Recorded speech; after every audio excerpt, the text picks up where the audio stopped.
Welcome back, everybody. Today we're going to be cutting up these Notch Custom Fender Flares to fit the 40s, along with installing the bump stops and the limit straps.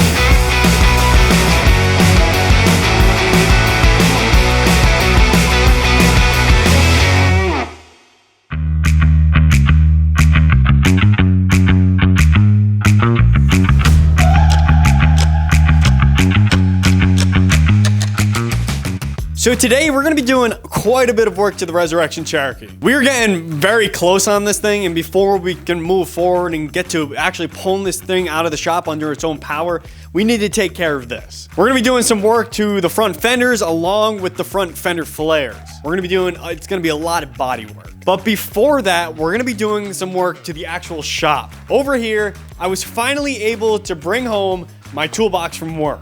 It's every mechanic's dream to be able to bring home their tools and their toolbox, and I don't have my tools home. They had to stay at work, but I was able to bring home my toolbox. This is a 68-inch Snap-on Epic Series toolbox that I got, I don't know, 5 or 6 years ago, and I absolutely love the toolbox. It's actually in Storm Gray, which I think is one of the coolest colors they offer. So we've got this here. I'm going to be putting a bunch of my stuff into this toolbox, taking it out of that little Craftsman. I'm not getting rid of that little toolbox. I don't know what we're gonna do with it, but a lot of the stuff is gonna be going inside of here. We also gotta find a spot for this. I'm thinking we're gonna put it over here. I think we're gonna take down this wooden shelf that we've got, the wooden bench. We're gonna put the Snap-on toolbox against the wall right here. I'm gonna chop this thing up. We're gonna hang this like shelf, this cabinet section on the wall above the toolbox, get rid of the bottom section, and we're gonna go from there. I mean, we've got these boat anchors. We gotta figure out what to do with them. Craftsman box is probably gonna stay there. I've got some stuff that we're gonna be putting on the walls as well. Just I wanna make this shop a little more organized and a little better to work in. Make myself a little more efficient, I think. I also got some really cool stuff over here, back over here. I picked up one of these Harbor Freight welding tables, and I am extremely excited to work with it. Just by looking at the box, it looks quality made, so I'm pretty excited to get this opened up. I think this might be the first thing that we do. I also got a cart for the welder and the plasma cutter, because if you've been watching my videos, you'll notice that the welder is just on like a little rolling cart. I don't like that. I don't like that at all. So I finally got like a decent welding cart. We're gonna be putting that on it. Same thing with the plasma cutter. The plasma cutter has always sat on the ground under the CNC, so I've got a cart for that, just to make stuff look a little better around here. So I'm gonna get to that. This is all stuff that I've been wanting to do for quite a while, so I'm excited that we're gonna get to some of it today. There's a lot more that I want to do around here, but this is a good start. So I mean, let's start with this. I have seen a ton of people on YouTube and Instagram using this welding table. I'm sure some of y'all watching have as well. From what I understand, it's fairly new at Harbor Freight, and for roughly $180, you can't go wrong. I probably could have made my own with the CNC now that I think of it, but that would have taken a significant amount of time, and we need to focus on the Cherokee. Overall, I think this thing is gonna be pretty nice. I'm mostly excited to have something to weld on other than the ground. This thing is actually really nice. Honestly, packaged very well. Every single one of these legs was packaged individually. And then we had 4 of these smaller boxes with all the accessories and all the hardware in them as well. The actual tabletop, or the top plate to this, is really oily actually, so it doesn't rust, which is really nice. You can see all the paper that was in here. You can literally see it on the camera how oily it is. So very nice on their part. I like that. And now I like this too. You can see we have these welded nuts at the bottom of the legs. That is for these feet to screw into. These are actually adjustable as well. But what is really nice, say I already had a welding table and I just wanted the tabletop section for the hold down holes, which is what these are, then we don't need to use these legs. You can see we actually have these small brackets down here, and they have the same welded nut on them. So we could remove these legs, put these feet in them, and then use this on an existing tabletop already. So I think that's pretty nice, pretty convenient. I'm gonna be using these feet temporarily. I'm gonna go out to probably Lowe's or Home Depot, and I'm gonna get something the same thread pitch. I'm gonna get some wheels with the same thread pitch, because I want this to be able to roll around to whatever side of the shop that I'm on. I want everything in this shop to be on wheels, so it's easy. When I'm not using it, it can be pushed against the wall, and then when I need to use it, I can pull it right out. I'm gonna do that with the CNC, this table. I mean, our welding carts are obviously gonna be on wheels. The press is already on wheels. I want everything on wheels.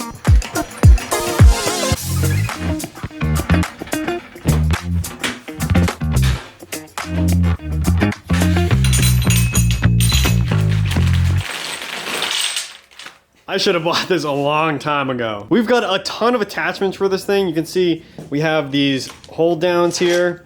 So these pieces, you can see, it's got a nut at the bottom. We bolt this to the table, and we can take this, slide it on, tighten a piece down, that locks it right into place. We've got 4 of those. We have, what is it? 1, 2, 3, 4, 5, 6, 7, 8 of these. These are good for round pieces, so I got this piece of DOM. We're gonna be doing a lot of cage work and then some work on the side of the rock sliders here with some DOM. So this is gonna be extremely helpful. You can see we've got like a V in these pieces. We can put a piece of DOM right on there. And then we can take one of these clamps and clamp it right down so it's not gonna go anywhere. Much better than trying to weld a piece of DOM on a flat surface. And then we've got 4 of these. These are just spacers for those other pieces we just talked about, in case we wanna raise it up a little bit. So all of that is super nice. And then we've got these pieces. I'm not exactly sure what all of these are for. I do know that these are meant to go under the table. And then these pieces and these bolts are all meant to work together. These bolts thread into those pieces that I just put under there.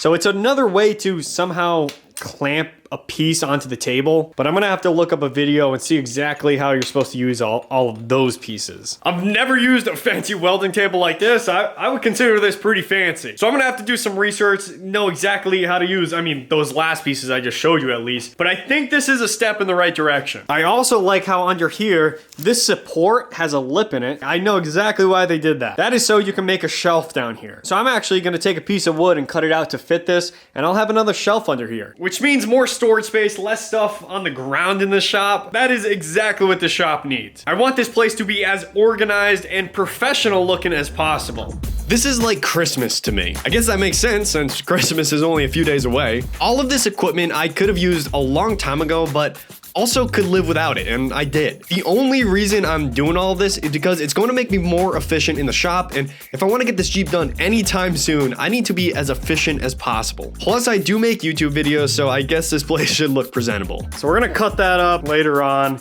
But I'm gonna work on getting this table out of here now. This really opened it way up. This is looking really nice. Then I gotta figure out something to do with these engines. These are both junk engines. This is a 4.0 out of a parts Jeep I had way back when. It has just under 300,000 miles. It's like 40 miles to 300,000 before I took it apart. And then this is the old blown up 350 out of my truck. So I gotta find a place for those. I think we're gonna bring them from that side of the shop over to this side. Then we'll get the toolbox put over in the corner in its new home.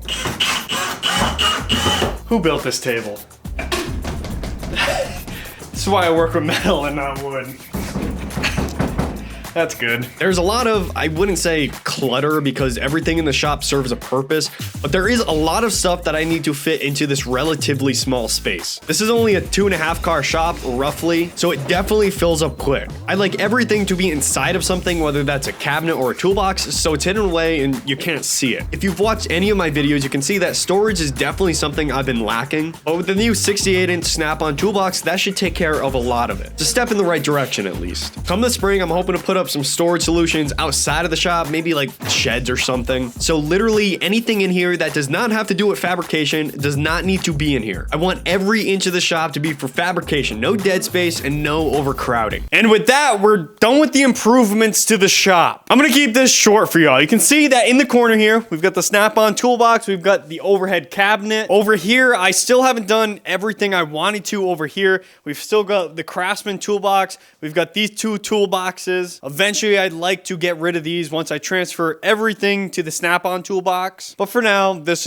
will do just fine. Also on the wall here, I've got some bolt bins. These came off of Amazon. Eventually, I'd like to fill this entire wall with bolt bins, but I'm gonna see how I like these ones first. Oh, also over here, we've got our Milwaukee chargers. I've got a Ryobi one up here too. Just a nice location for the chargers now instead of trying to dig them out of a drawer and whatnot. We've got the welder on a nice cart right now. This thing, I'm kind of upset I didn't do this sooner, but that's all right. We've got it now. And then over here, last but not least, we've got the plasma cutter. It's got its own cart as well. Not that we need to roll that around, but it's just off of the ground now. Then on the other side of the shop, we have the Harbor Freight welding table. I am absolutely in love with this thing. This thing is super sweet. It has a spot for a shelf, so I cut out a piece of plywood, painted it black. It's a nice place for storage. I guess wood isn't the best thing for a shelf under a welding table, but we'll see how it does. Also, besides all the shop equipment that we did, the upgrades to the shop, we've got one thing outside that I want to show you. This is Ash and I's, new to us, 2019 F350.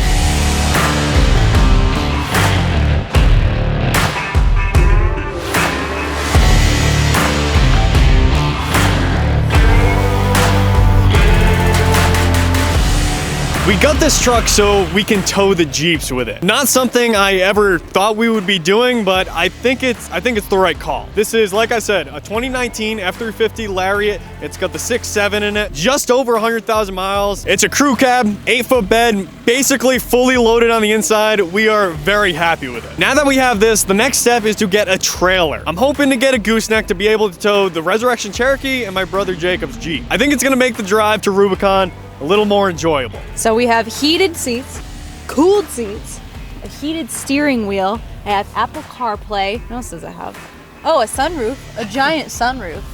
Let's see. Ah, right. That's my favorite part. There we go, and it goes back even farther.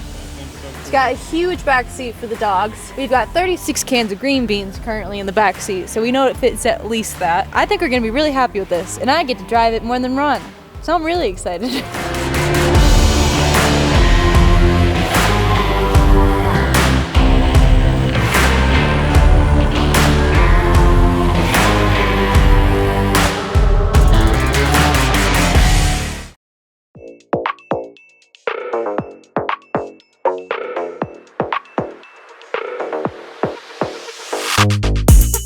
Today we are going to be reworking our Notch Custom Fender Flares. There is a lot of work that has to be done to these to get them to work with these massive 40s. In my opinion, these are one of the best looking Fender Flares for the Cherokees. But they are such a pain, they cause so many problems. Especially, like I said, when you're trying to fit 40s. The first thing that we're gonna be doing is moving these up roughly an inch. There is a lot that has to be done here when it comes to these flares. I am realizing very, very quickly that they were not designed to be used with 40s, at least not at this ride height. We could jack this thing way up so we didn't have to touch the flares, but that's not what I want. I want this Jeep to sit as low as we can possibly get it. There isn't a problem when flexing and the tires are pointed straight. The problem is when we're flexing and turning. We hit all sorts of things. The fenders, the inner fenders, the flares, the header panel, our rock sliders. There's a lot we need to address. With that being said, I'm gonna tackle this in 3 sections. The top of the flare, the front of the flare, and the rear of the flare, in that order. For the top of the flare, or the inner bottom of the flare, however you look at it, we need another inch and a half of clearance.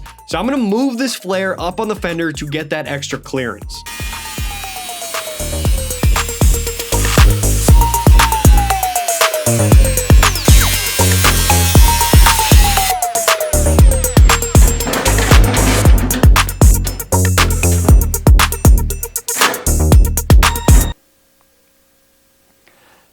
Well, that takes care of part of the problem.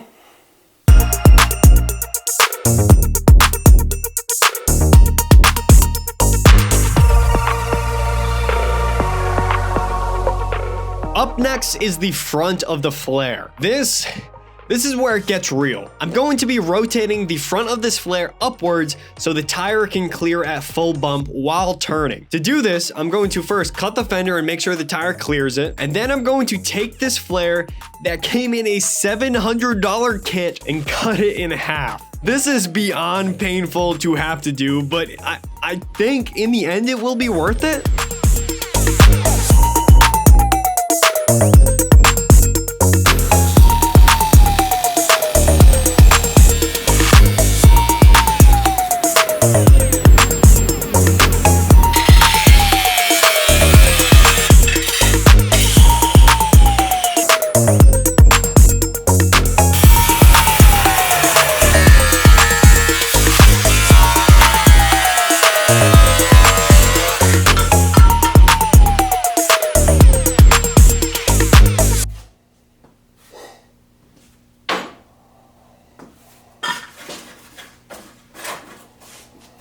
So this is what we've got so far. The passenger side here is at full bump while the driver's side is at full droop. So this is as far up as this 40 should ever come. As of right now, we don't have any interference other than that sticker. The sticker just rubs it. But when we go to set up the bump stops, I'm gonna set them up so there's about probably 1/2 inch to 3/4 of an inch of shaft showing, just so those coilovers never get bottomed out. While doing that, that means that this will be even further away from this fender flare and we'll be in the clear there. Also, you can see that we turn this up, we turn that upwards. That is so we have full turning radius out of it. And same thing over here. No rubbing at all. That is freaking awesome. Same thing over here. So we probably have the same exact distance because that sticker is also touching right there. As we did over here. So same thing over here. Once we put those bump stops in, 1/2 inch to 3/4 of an inch of shaft showing, this tire will be even further away from this fender flare. I think this is looking really good. This could have definitely gone a lot worse. As of right now, underneath this piece of tape, these two pieces are basically butted up right against each other. The shape of the two pieces meets up pretty good. Any imperfections the body filler should be able to fix. Now we still have some work to do on the back side here. I don't know what we're gonna do about it over here. We're gonna have to do a lot of reshaping to the rear of the fender flare. But before we do that, I think we're gonna do the other side, do the front of the other side. Put the Jeep back down at ride height, unflexed out, and make sure that this actually all looks good.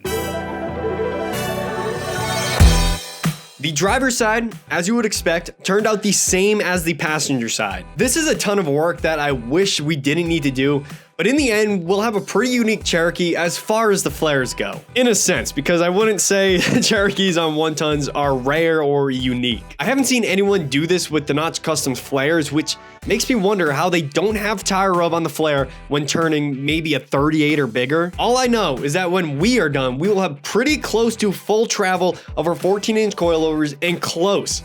Very, very close to our full turning radius. That is the ultimate goal here. I honestly really like how these came out. We already took care of the top, we took care of the front, and now we gotta do our third step, which is take care of the back. Completely flexed out, 14 inches.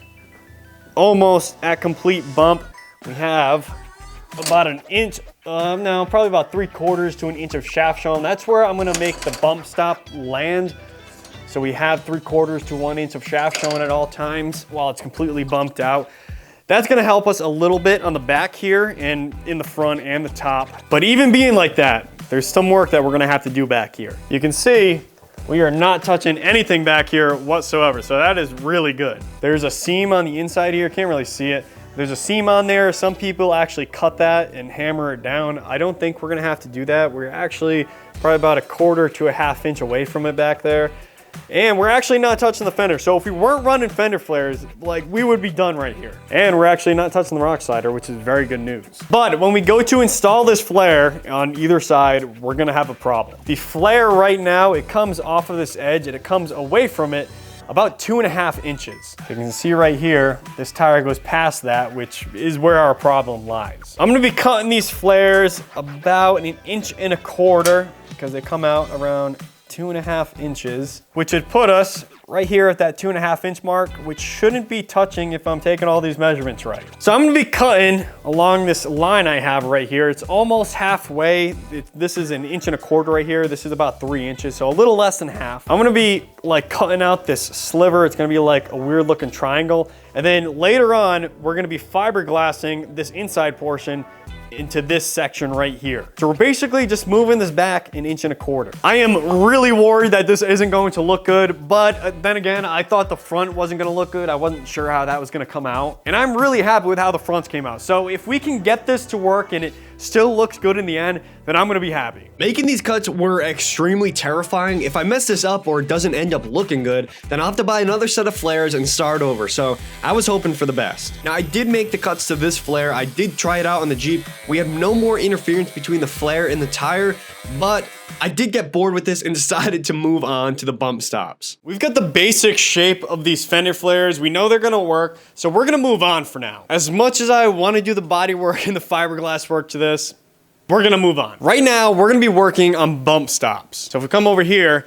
I've been thinking about this for like a week straight. I haven't been out in the shop for about a week, and I've been thinking about how exactly we're gonna be doing these bump stops. I drew out a couple scenarios that you can see on here that is gonna help determine exactly where we need to put these bump stops. Up here at the top, you can see we're at ride height, we got the coilovers, we got our 5 inches of shaft showing on the coilovers, and our bump stops are nowhere near the bump pad. Now at full bump, both ends, you can see that our coilovers are bottomed out along with our bump stops. You can see we have no more shaft showing on the coilovers or the bump stops. So that's all well and good. During articulation with the bump stops mounted inward, meaning they are closer to the center of the axle than the coilovers. And since this bump stop is closer to the center line of the axle, it's not going to be compressed all the way, meaning that our coilover is going to be compressed before our bump stop, which is definitely not ideal. Now the next one, articulation with the bump stops mounted outward, meaning further from the center line of the axle than the coilovers. You can see we're going to have some shaft showing at ride height on this coilover, and our bump stop out here is going to be fully compressed. That is ideal. Same thing goes with this other side as well. And then down here, our last one, articulation with the bump stops and the coilovers on the same plane or parallel with each other, meaning looking at the front of the Jeep, the bump stops are going to be either behind or right in front of the coilover. This would be an ideal setup if we can get away with it, if we have the room down there. During articulation, our bump stop and our coilover will get compressed the same amount, at least in theory. At least that's how I'm thinking about it. So I'm going to get under there. I'm going to see exactly what we can do. Ideally, we want those bump stops mounted outboard. I think that would help us out, especially with these fender flares. But if not,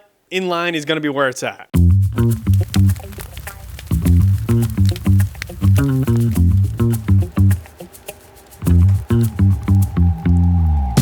I went with Fox 2-inch travel bump stops for this project. Fox because I wanted them to match the coilovers and I'm a fan of their product. And 2 inches of travel because we will have 5 inches of travel with the coilover. If we went with, say, a 3-inch bump stop, which I believe is actually the next option, we'd be tapping that bump pad more often than we'd probably like. Overall, it would make for a noisy ride. The first step here is to design a bracket to push this bump stop out from the unibody far enough to be in line with the coilover. After some consideration, I found that if we went beyond the coilover, there would be interference with the calipers, and that's something we obviously can't have.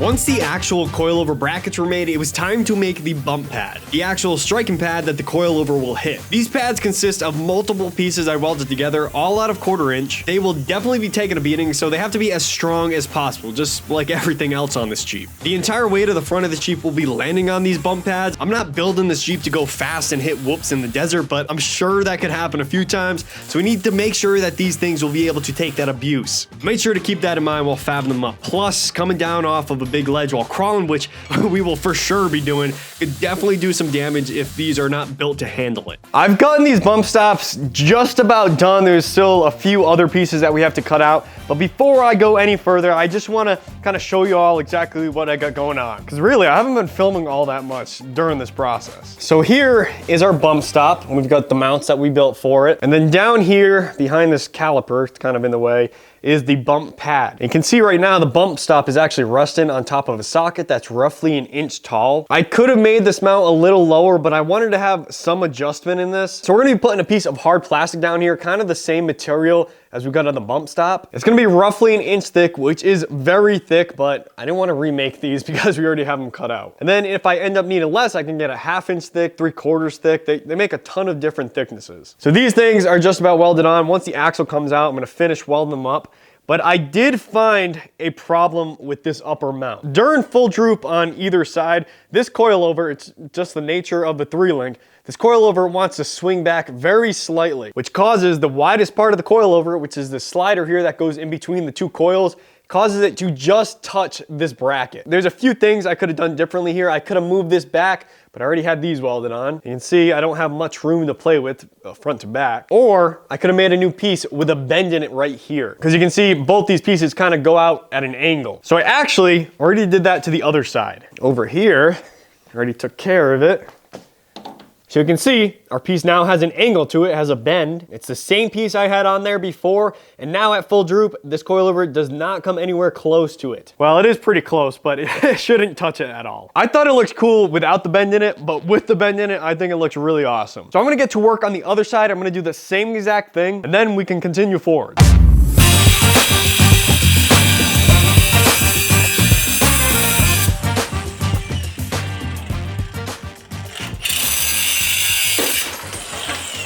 Oh shoot, that thing was under pressure, I forgot that. That is not good. The idea here is pretty simple. One bend takes care of our problem. We get to use the same piece and we don't have to waste any metal.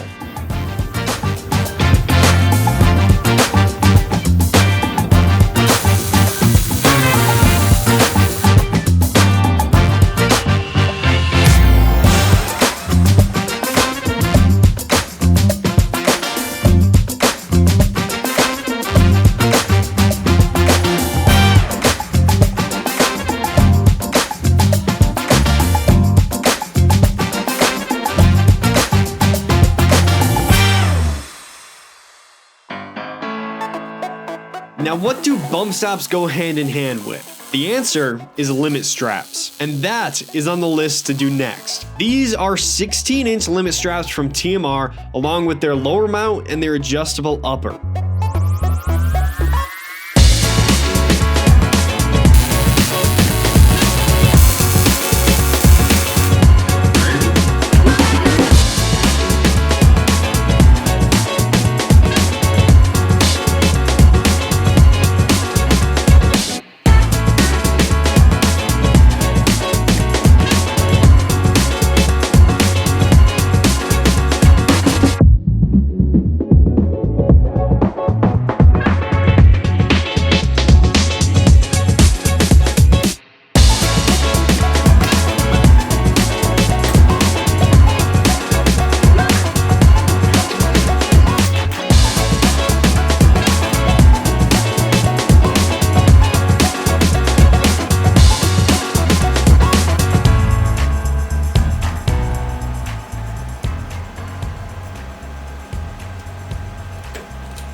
Limit straps are in on both sides. And right now, the weight of the axle is actually being held up by the limit straps on both sides. It's actually being held up by the limit straps and about 3 tacks on each side. I don't know how that's actually possible. But you can see down here, oh, it is just touching actually. Let's bring that down a little bit. Oh, it's not gonna move. I can't go down any further. That piece of wood is just touching. But the weight of the axle is on the limit straps. So this side over here, we are hitting this track bar bolt, but obviously that bolt is not gonna be that long once we do final assembly. So this is actually looking really good. This thing is nice and tight. I put this plate here just to bump this out 1/4 of an inch, just so we don't have any interference with the head of the bolt and the unibody. So now if we ever go to adjust this upwards, this thing is gonna move up and we won't have any interference with that bolt head. So this side looks really good. You can see we're about right here. That thing is sitting at 90 degrees. And then this one over here, also at 90 degrees. They are both the same length away from the coilover, which is 5 3/4 of an inch. This is looking so good. So yeah, 16-inch straps on each side. The way we got around that is mounting this one where it is, and then the other one just up about 1 3/4 of an inch higher. So that's gonna bug me since they're not the exact same, but it's better than using 2 different straps, I think. I kind of jumped onto those limit straps. I should have finished the brackets for the bump stops, but I just couldn't help myself. So now let's finish those bump stop brackets.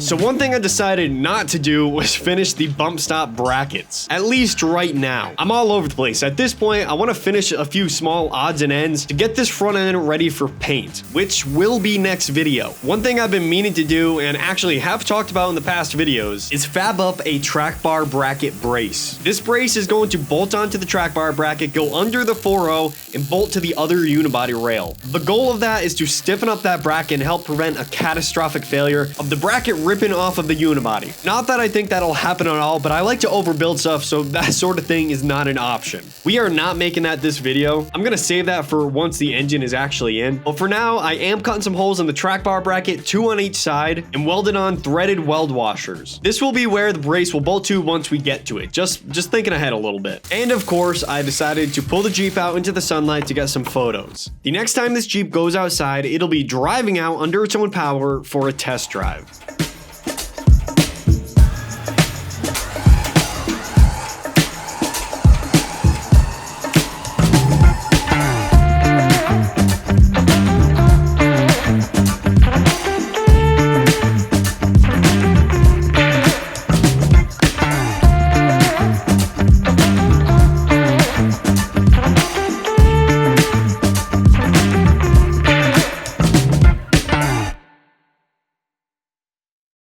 Going into 2024, I had a personal goal. I actually put this out there on one of my earlier videos this year. I had a goal of putting out 24 videos. In 2023, I put out 24 videos as well. It's just how it worked out. So my personal goal for 2024 was to put out the same, if not more. And as of this video going live, this is the 27th video I put out this year, or 28th, depending on how you look at it. I put out a little short video, so it kind of depends on if you count that or not. 27 or 28 videos. That's a lot of videos. I just want to say thank you, because I wouldn't do that if people didn't watch them. So thank you for following along with the build and the channel. We also hit some other goals, but I'm gonna save that. We'll talk about that in another video. As for this video, we obviously, just like I always say, we got a lot done this video. The bump stops and the limit straps and making sure that these fender flares were gonna work with the 40s is something that had been going through my mind for many, many weeks now. I wasn't sure how I was gonna do any of it until I'm able to put some hands on it and actually fab some stuff up. So now I feel a lot better at where the Jeep's at. After this video, I mean, the front end of this Jeep is basically done, other than hydro assist. We'll be saving that for once the Jeep is actually running and driving. I just wanna be able to drive this thing right now. I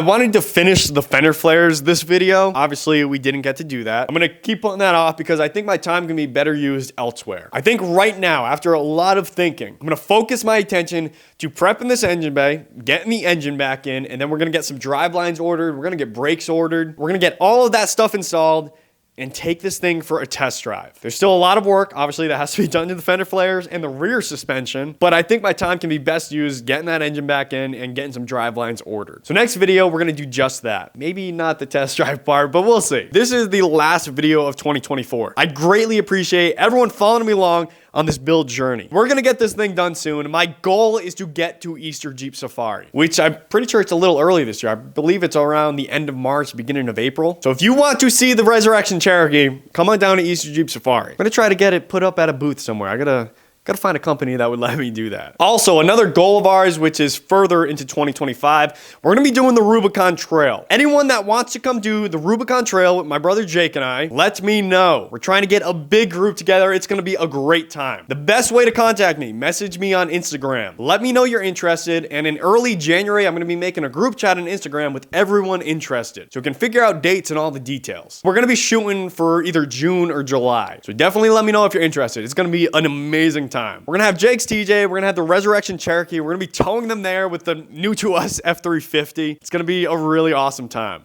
Oh, also, before I forget, I've been wearing some brand new merch this entire video. So if you like that, it's got a picture of the Resurrection Cherokee on it. This is our newest merch, available at backcountrybeagles.shop as of this video going live. So go pick yourself up, or we got some stuff on the sleeve too. It's a pretty cool shirt. I appreciate everyone who has followed along with 2024. Thank you for such a great year. I'll see you out on the trail in 2025, and I'll see you next time.